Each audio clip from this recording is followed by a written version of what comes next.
Welcome to Sink or Swim, presented by Squid Group, your digital marketing partner.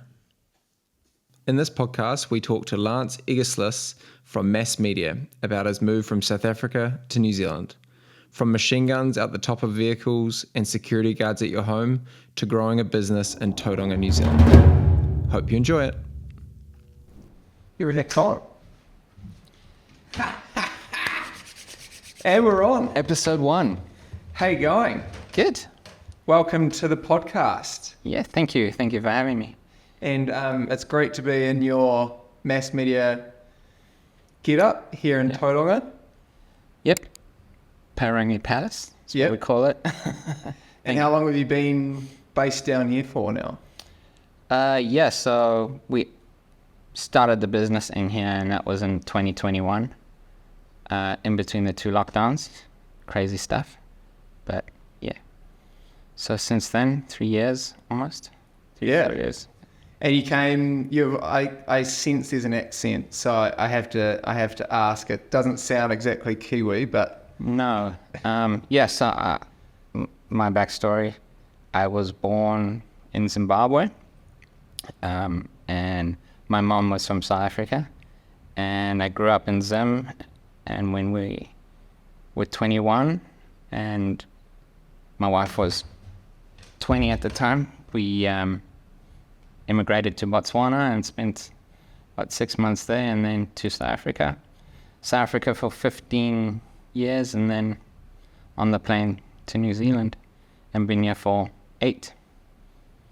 Have my black passport, so I'm a Kiwi. you're a Kiwi now. Yeah. There you go. But still a Springbok fan at heart.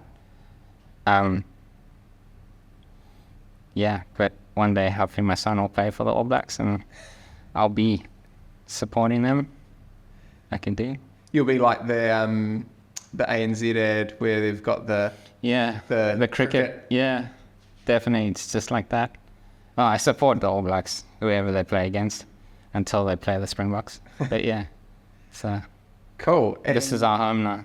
Yeah, and you've always been Tauranga based. Yeah, we spent about 2 weeks in Auckland when we arrived, and it wasn't for us. Because we lived coastal in South Africa, Tauranga was a good fit, and coming into New Zealand was, I was on a work visa at the time, so I didn't have much of an option to where I worked, but yeah, it was awesome. So why did you actually come to New Zealand, of all places, from? Yeah, I'm sure a lot of people have heard about what goes on in South Africa, and it's Africa in general. And I just wanted a better place where my children could jump on their bike and ride to their mate's house and not have to worry about it, because there you have burglar guards, or you're like living in a fort, you fortify your home and there's no going to visit friends. Although when we were kids, that's what we did, you jump on your bike, go visit your mate. Stuff as simple as that, people take for granted. Yeah. It's a totally different lifestyle. It's funny when you travel and you see that stuff. Like, yeah, I remember going to Brazil and was with one of my good friends who's from there, and where he lived, you would arrive in this compound and there was certain car parks in his big apartment building where if you parked in it, security knew that you'd been abducted. So they knew that when you arrived, if you parked there, you had someone in your car that was basically not meant to be there. Yeah. And it was like their signal to basically call the cops or whatever happens at that next stage. Yeah. It's like New Zealand, it's just, we've got it pretty good really, but it's insane when that happens. Or there was another house that we went to, and depending on which finger you put on your fingerprint pad, identified whether or not you were totally fine or if someone was... Yeah, like a safety. Yeah. You put on that pad and it's like, I'm in trouble, help me.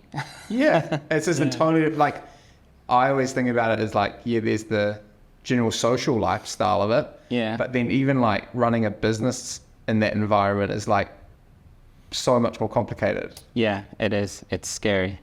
But, you know, there's crime everywhere in the world. And for us, it was just getting a bit too close to home. And my daughter was 12 at the time, and we were like, no. And my son was 2. So we want a better place for them to grow up. And yeah, that's what drove us. Yeah. And so your background before you came, what sort of work were you doing before you came to New Zealand? So I got in here on signage, but I did signage about 9 years before I left South Africa. But because of it was like a short skill here.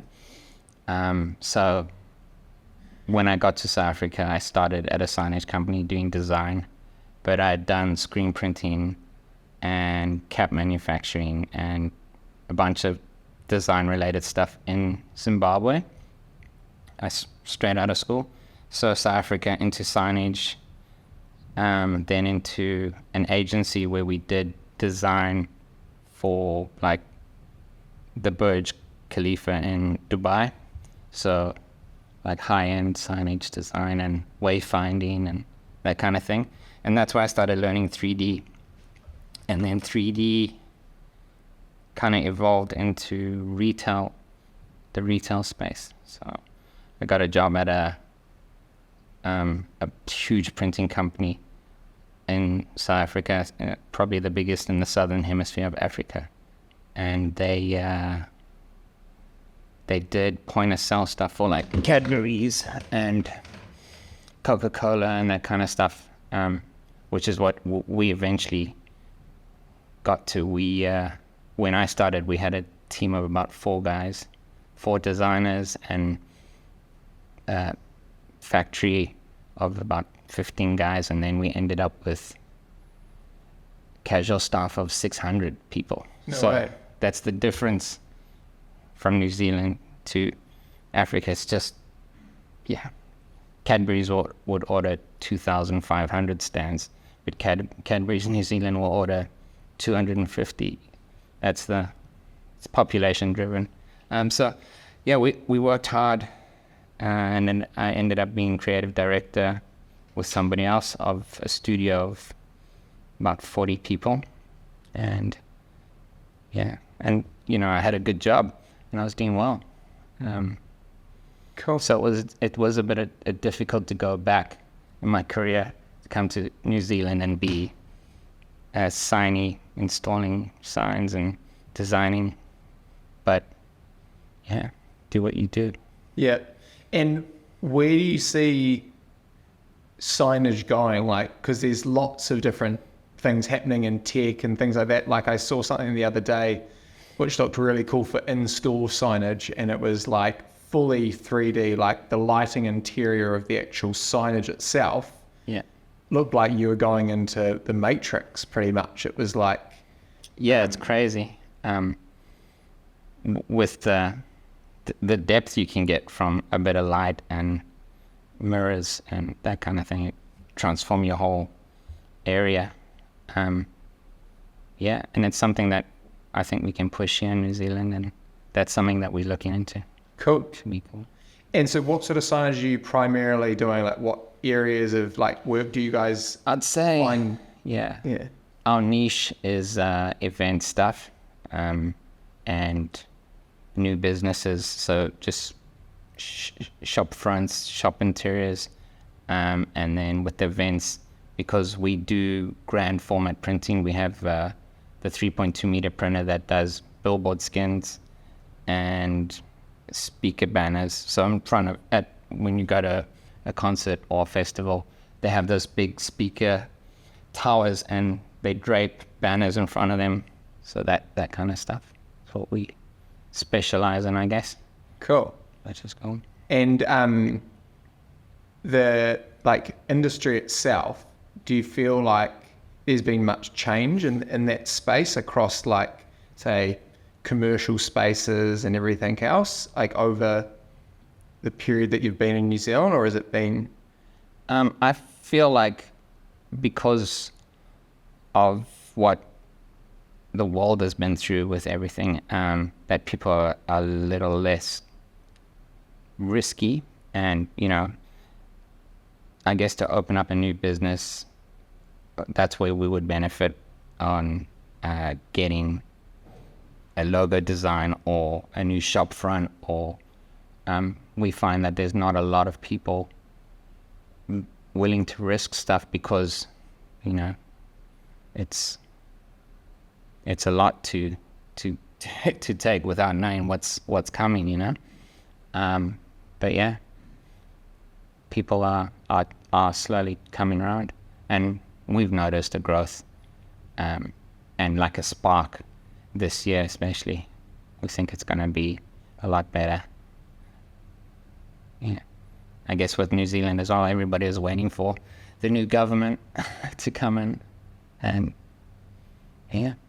Yeah, no, it's definitely interesting. It'll be interesting to see, like, when we were talking about crime even just before, like, how that's changing here in New Zealand. Like, when you talk about, like, stores and, like, fit outs and just simple things like signage, right? But, like, you see there's, like, certain levels of crime here in New Zealand, and it's in the wider world scheme, it might not be necessarily as like serious, but but it's still like quite intense. But then from your guys' perspective, like, you still potentially, like, people have to repair all that stuff. Like, it's I guess if you look at when we got here, I think it was the first week, I was watching the news and some guy robbed a dairy with a hammer. Like, oh, that's on the news? Whoa, okay. But yeah, so lately I guess there's been a lot of ram raids, which is pretty rife in South Africa. That's one of the things they do. And I was in the middle of a ram raid on a cash and transit van. So they have those vans that, grab money out the ATMs and then go to drop it off at the bank. And yeah, one got smashed next to us. We were on a freeway, just in traffic, and a BMW crashed into the barrier, and 5 guys got out of this old 5 Series BM and started shooting AK-47s at the cash and transit guy, who popped out the roof of the van and started shooting at them. And yeah, it's pretty hectic. Whereas here it's kids ram raiding a store and going in with knives, and so I think that's where it could head if there's you don't put a stop to it. Yeah, well, it's a different world, right? But and so in terms of the like business lifestyle down here, how have you found that sort of evolving? Because you took over the business, mass media, how long ago now? So yeah, it's been about 10 months. So we started with 4 of us, and now it's just me. So the old director he just had a baby and he wanted to travel Australia, and it was a lot of weight on anybody, because it's, when you start a business, it's not just roses. So you have like a plan. Okay, it's going to take us 5 years to get to a point. First, we need to make the first 3, and then we get to 5 years, and then we know stuff's paid off, and you've established your place in the market, and you've sacrificed time and family time and stuff to get through those 5 years. So it is a lot. It's kind of like a prison sentence if you think about it. You're like, okay, this is the business, I'm in it, I have to either make it or break. And when people get pushed in a corner, you do amazing things. Yeah. And so you started off as a relatively small team. Yep. So, and it's still a pretty small, Yep. cohesive team. And then, so from there, is the vision to sort of really expand, or what sort of challenges have you faced over the time of starting? Yeah, so I guess with any business, expansion is great, and we went very big on our premises. We have the space to take on more people, and you know, and dabble in other areas of printing. So at this moment, we are focused on getting our systems right, and just trying to look after the customers that we have already, because we don't put a lot of emphasis on marketing, but if we do want to get to that next stage, we're gonna have to do a lot of it. And when you take on more people, you have to make sure that there's work for them. So at the moment, we're a cozy team, and we know how everything works, and we all can do multiple jobs, which is what I love about New Zealand as well, is that in South Africa, because you have a company, you can start out small but have a staff of 10, and everybody has their own little thing, whereas here you would have to do 3 things or 4 things, 4 roles in your position, and people just take it on and get it done, which is cool. Yeah, it's definitely like people take on so many more different skill sets, right? Like it's not like you become super specialized, especially at the outset. Often, especially as a business owner, it's some would say it's a jack of all trades, a master of none, but some could also argue it's a jack of all trades and a master of most. It's the latter. So it's definitely like I remember starting Squid, and I never thought I'd be spending as much time as I do doing accounting work. Yeah. It's like, but when it's, as you said, like you spend these hours and hours, right, building a business, and you just have to learn those skills, because if you don't, especially starting out, you don't have the resource to be like, hey, I'm going to hire an accounts person, or yes, I've got accountants, but I can't afford for them to do all of my invoicing and everything else as an external accounts team. So you sort of start that off, right? And then as you build your repertoire, you can get to that stage where you employ people to do tasks. But it's always good to be in that position, because it kind of forces you to learn other aspects of your business, like accounts. And for me, it was all the way through design, print, manufacture, and then installation, whereas most sign shops have somebody to do each of those. You sit in this office and you just design. You sit here and you just print, and you sit here and you just manufacture, and then we have a team that goes and rigs and installs. But here, it's good to be able to do it all. Like, I'll jump on a cherry picker and install a billboard skin once a month, so it's good. Yeah. It also gives when you start off your business, right, it's also good to know what your team is actually going to be doing. I feel like I never really fully appreciated all the things that are required to deliver and run a business. You sort of just see it as like the end result often of whatever that business is, whether it's selling t-shirts, making t-shirts, or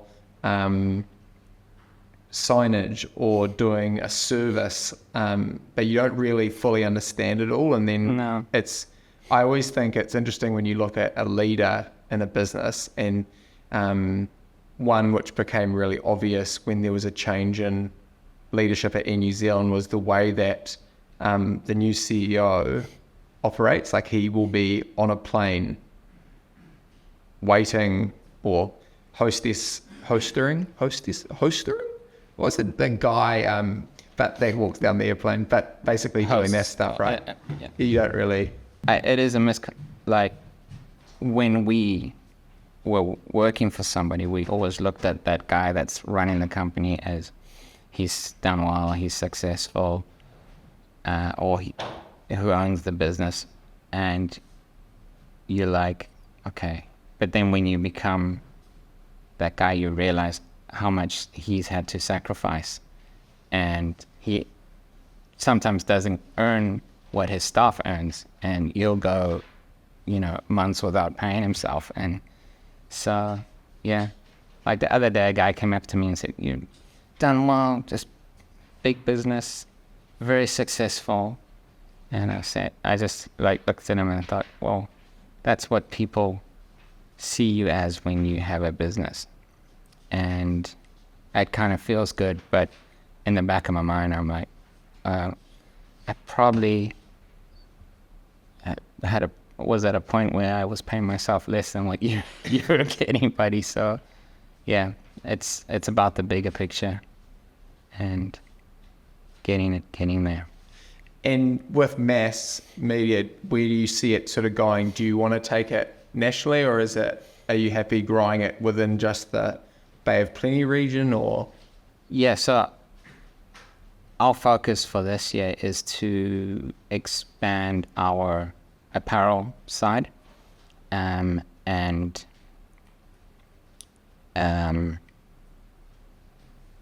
look at the flags and gazebos and that kind of thing. And and obviously our systems, and once that's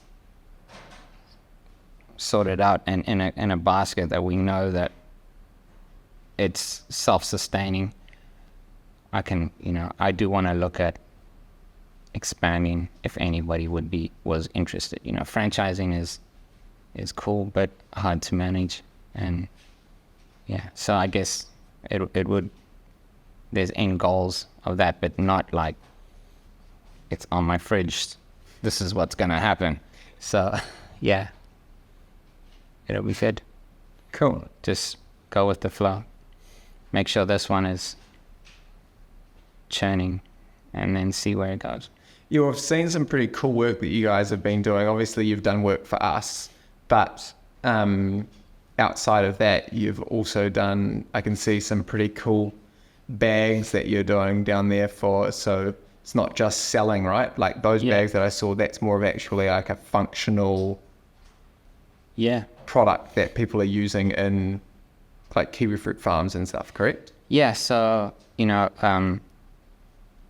I want to try brand things that I want to be the company that people can come to and get stuff branded that other companies wouldn't. So like a kiwi fruit picking basket, it's not something that I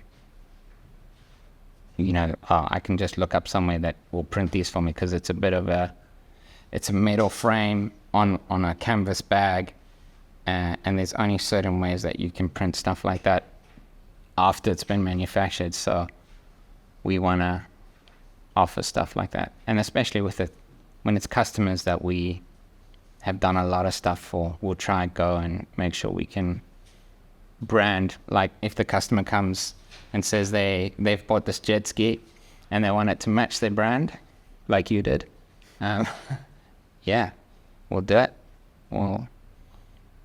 We just want to make cool shit at the end of the day, and if our customers are wanting to do it with us, let's go. Yeah.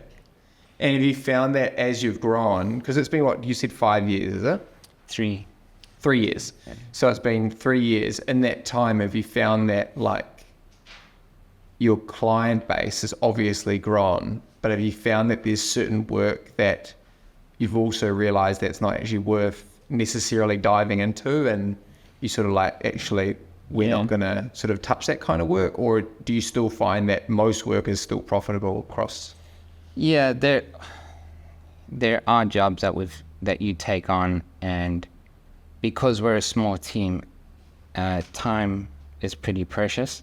So if somebody comes in and I know that they're going to want a couple flyers done that we don't produce in-house, but it'll be a bit of time setting up the flyer and ordering it, and which is time that could be spent on customers that we have and on stuff that's a lot more profitable. You kind of have to turn people away. But if it's a customer that's, you know that you're going to be getting a lot more out of them. They'll come and get their vehicles done and then they say, oh man, I need a flyer for this and this and that. Then you're like, okay, I have his logo already. I know about his business already. It's not a mission for me to produce something based on what he wants, which is, that's when you go down that road. Yeah. Yeah. Yes. Oh, that's cool.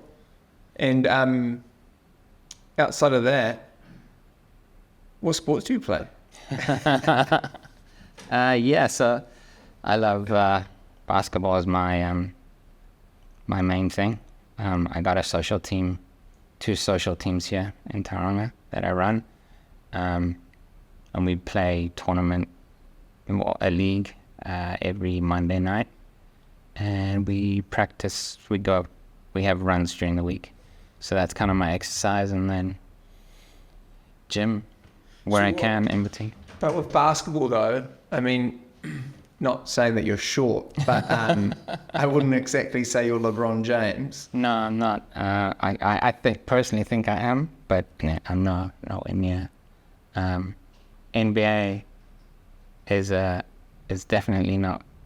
I'm as old as LeBron, but yeah, nowhere near that level. But it is a competitive league that we're in, and I am the oldest guy in our team at the moment.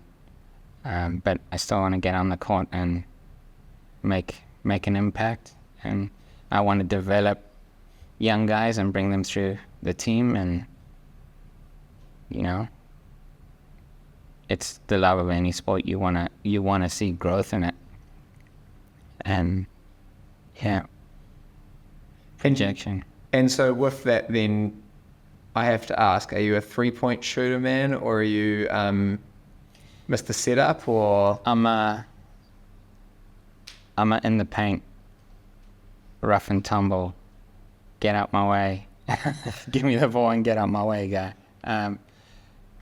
That's I guess because normally I was the tallest in my team, but as you get older, you don't jump as high as you used to. So I am shooting a lot more perimeter shots nowadays because of that. But yeah, just love it. Cool. Yeah. Well, may as well call that a wrap, I reckon. Cool. Happy with that. Yeah, it was good. Thanks. Cool. Thanks for everything. The first one, episode 1, done. Yeah, I reckon. Let's see if it actually recorded. Thanks for tuning in to another Squid Group podcast. If you're looking for a marketing partner to grow your brand, business, or event, contact us here at Squid Group. See you next time.